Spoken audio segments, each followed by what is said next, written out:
ओम साईं राम साईं राम साईं मंदिर में आपका स्वागत है। साईं बाबा के परम आशीर्वाद से आपके लेकर आए हैं हिंदी भाषा में साईं सचरित्र।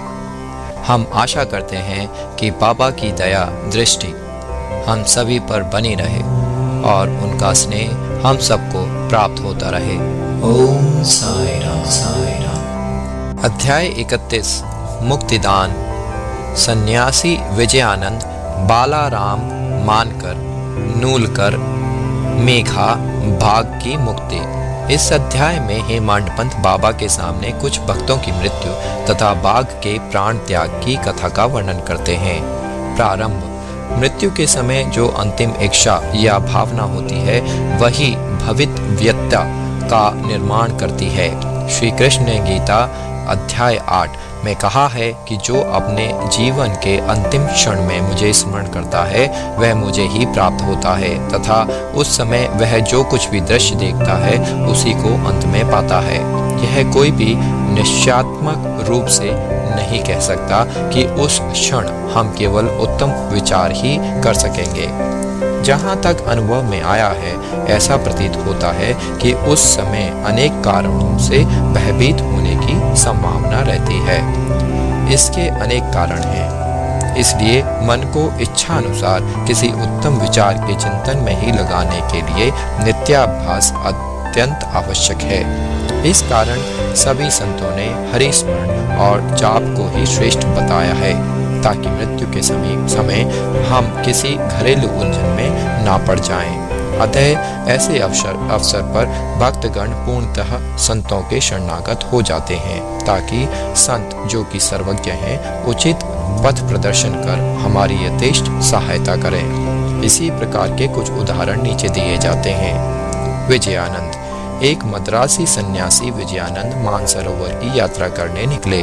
मार्ग में वे बाबा की कीर्ति सुनकर शिरडी आए, जहां उनकी भेंट हरिद्वार के सोमदेव जी स्वामी से हुई और इनसे उन्होंने मानसरोवर की यात्रा के संबंध में पूछताछ की।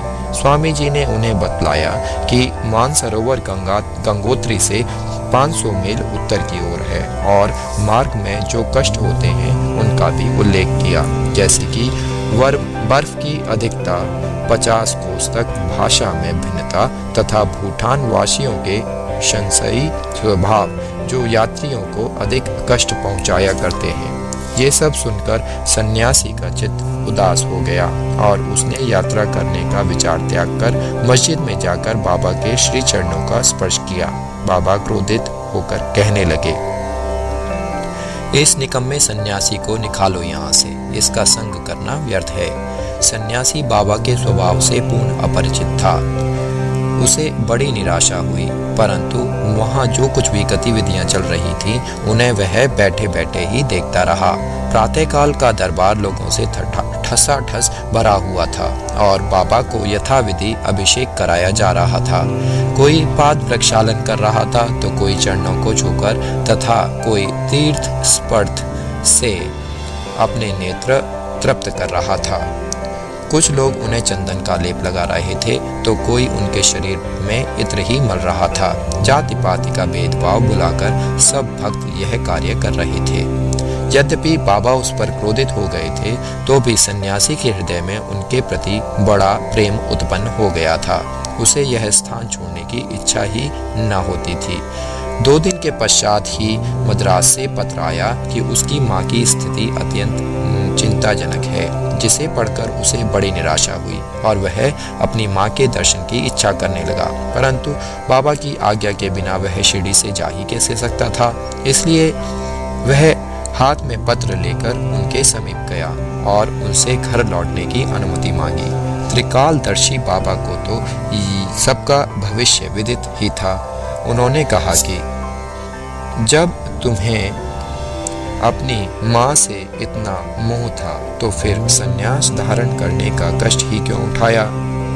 ममता या मोह भगवा वस्त्रधारियों को क्या शोभा देता है। जाओ चुपचाप अपने स्थान पर रहकर कुछ दिन शांतिपूर्वक बिताओ, परंतु सावधान, वाड़े में चोर अधिक हैं, इसलिए द्वार बंद कर सावधानी से रहना, नहीं तो चोर सब कुछ चुरा कर ले जाएंगे।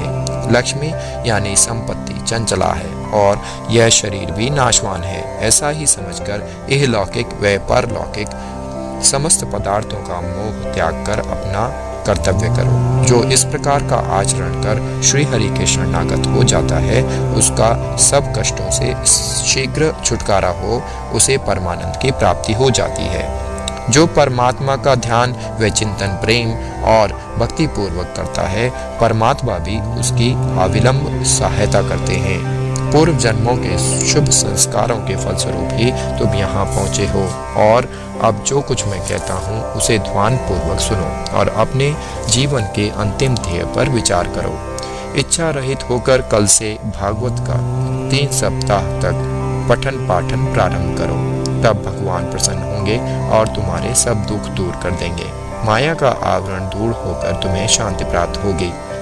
बाबा ने उसका अंतकाल समीप देखकर उसे यह उपचार बता दिया और साथ ही राम विजय पढ़ने की भी आज्ञा दी, जिससे यमराज अधिक प्रसन्न होते हैं। दूसरे दिन स्नान आदि तथा अन्य शुद्धि की कृत्य कर उसने लेनी बाग के एकांत में बैठकर भागवत का पाठ प्रारंभ कर दिया।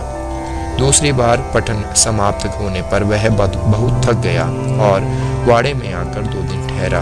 तीसरे दिन बड़े बाबा की गोद में उसके प्राण पखेरु उड़ गए।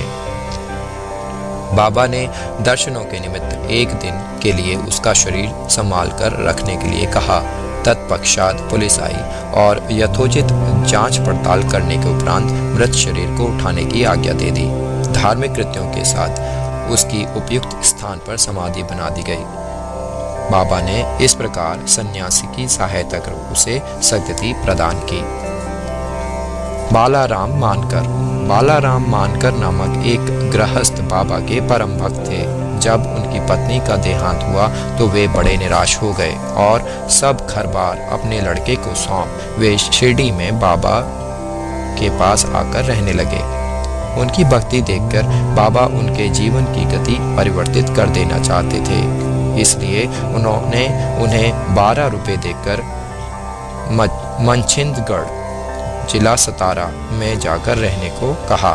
मानकर की इच्छा उनका सानिध्य छोड़कर अन्यत्र कहीं जाने की ना थी, परंतु बाबा ने उन्हें समझाया कि तुम्हारे कल्याणार्थ ही मैं यह उत्तम उपाय तुम्हें बतला रहा हूँ।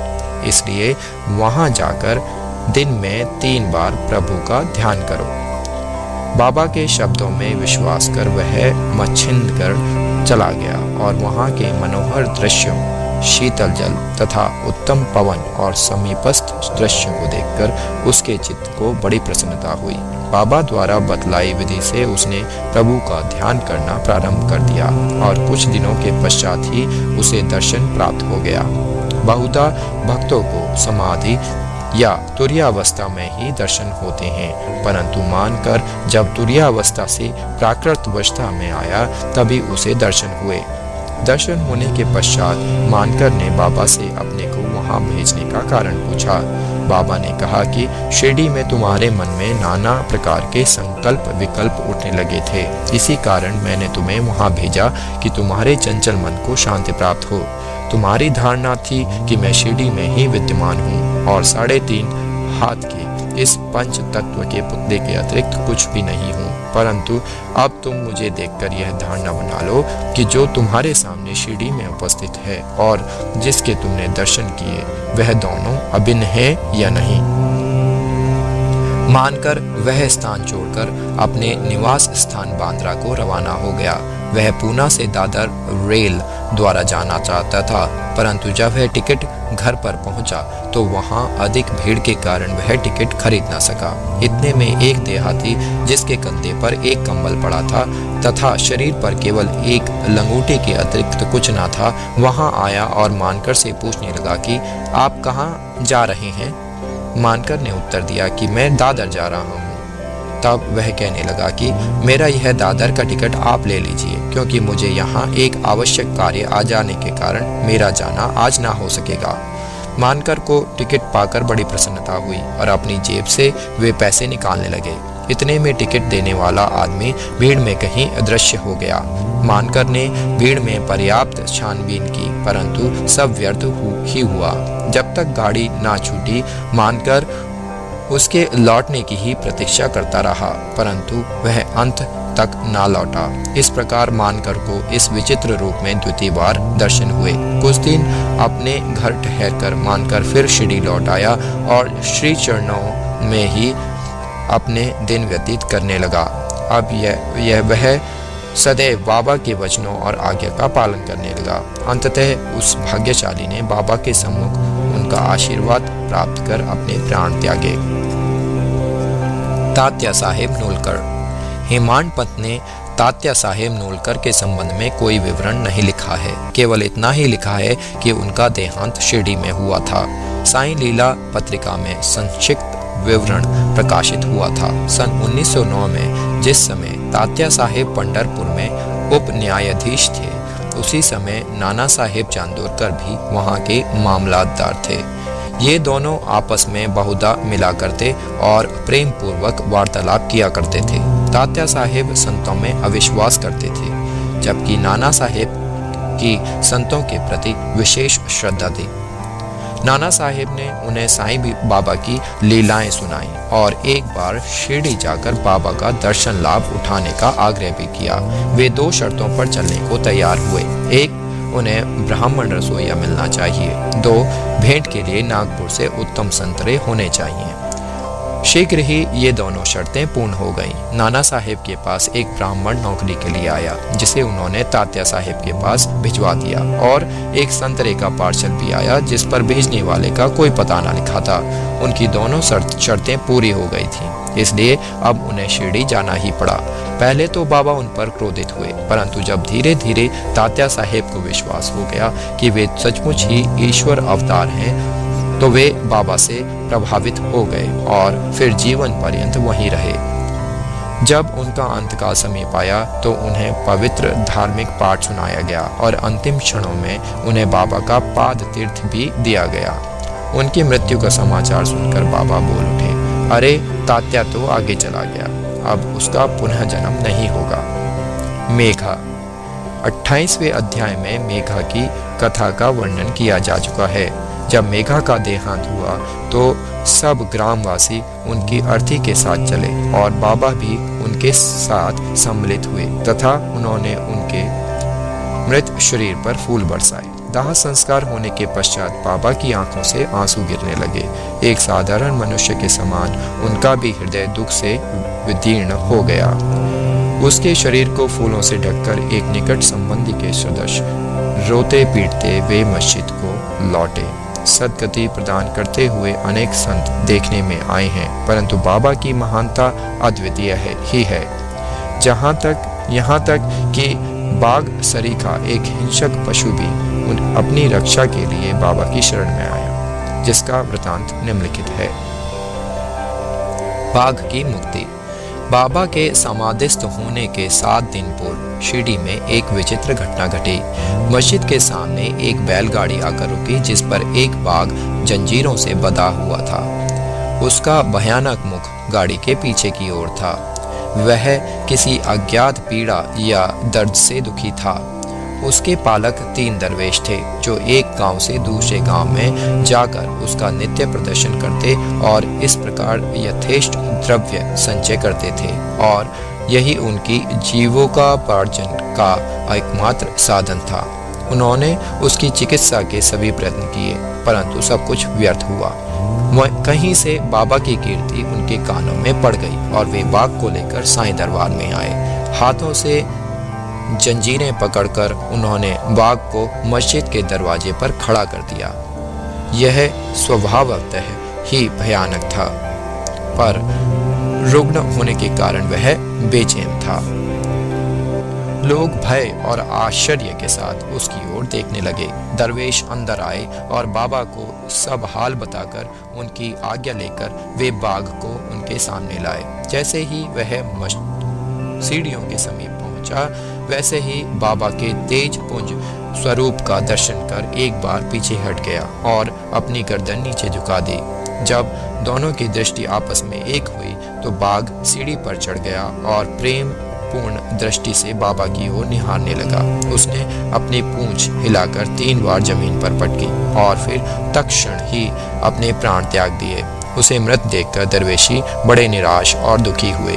तत्पश्चात तब जब उन्हें बोध हुआ तो उन्होंने सोचा कि प्राणी रोगग्रस्त था ही और उसकी मृत्यु भी सन्निकट ही थी।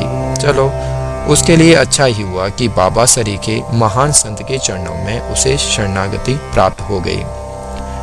वह दरवेशियों का ऋणी था और जब वह ऋण चुक गया तो वह स्वतंत्र हो गया और जीवन के अंत में उसे साईं चरणों में सद्गति प्राप्त हुई।